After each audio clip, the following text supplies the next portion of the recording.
दुनिया में कई ऐसे राजा हुए जिन्होंने अपना हरम बनवाया, जहां बिना शादी किए औरतों को रखा जाता था और उनका शारीरिक शोषण होता था। ये औरतें राजा के लिए हर पल उपलब्ध होती थी। मुगल काल में हरम का चलन काफ़ी ज़्यादा पढ़ने को मिलता है। राजा अपनी रानियों के अलावा रखैल भी रखते थे। पर क्या आपने कभी इतिहास में किसी ऐसे महिला के बारे में सुना है जिसने राजा की रखैल के तौर पर शुरू किया हो और फिर उसकी ही पत्नी बन गई हो? आज हम आपको ऐसी ही एक महिला के बारे में बताने जा रहे हैं जिसने रानी बनते ही अपनी शाही परिवार को मौत के घाट उतार दिया और जिन जिन लोगों ने उसके रानी बनने पर आपत्ति जताई थी उनका बुरा हाल किया।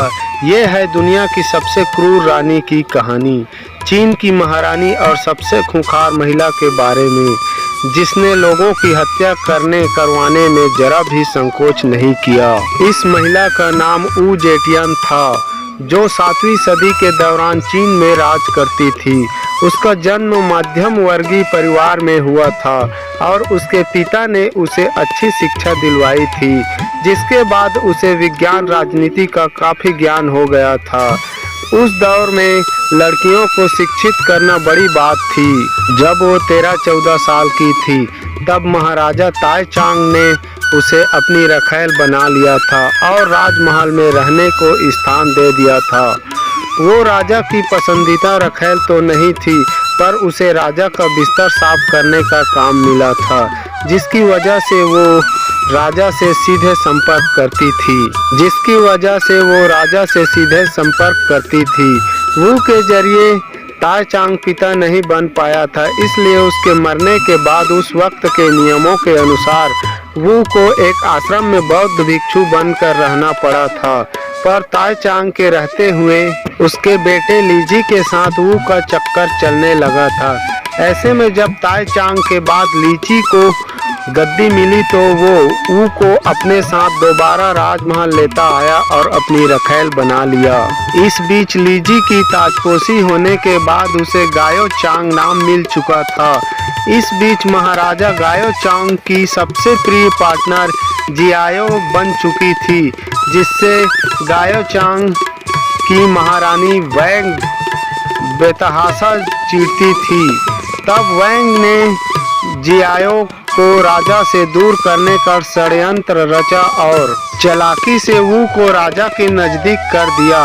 वू राजा की इतनी खास हो गई कि 652 में उसने राजा के बेटे को जन्म दिया।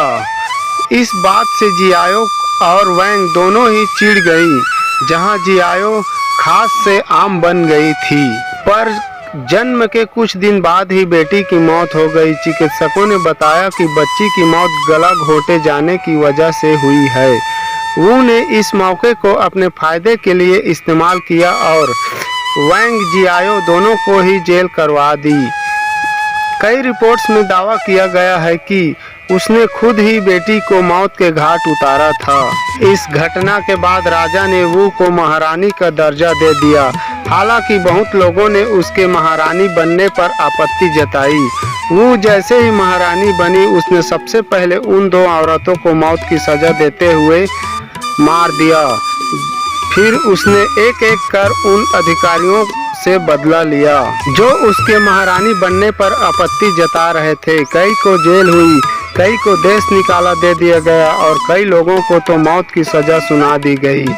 664 में उसने कई अधिकारियों पर काला जादू करने का इल्जाम लगाया और उन्हें भी मौत की सजा दे दी।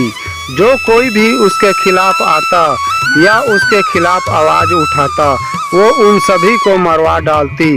उसने अपनी ही भतीजी को जहर देकर मार डाला और फिर 2 लोगों पर इल्जाम मढ़कर उन्हें फांसी की सजा सुना दी। रिपोर्टर्स के अनुसार वू का जन्म 624 में हुआ था, जबकि उसकी मौत 705 में हुई। राजा की तबीयत खराब होने की वजह से उसकी मौत हो गई और पूरा कार्यभार वू के हाथों में आ गया।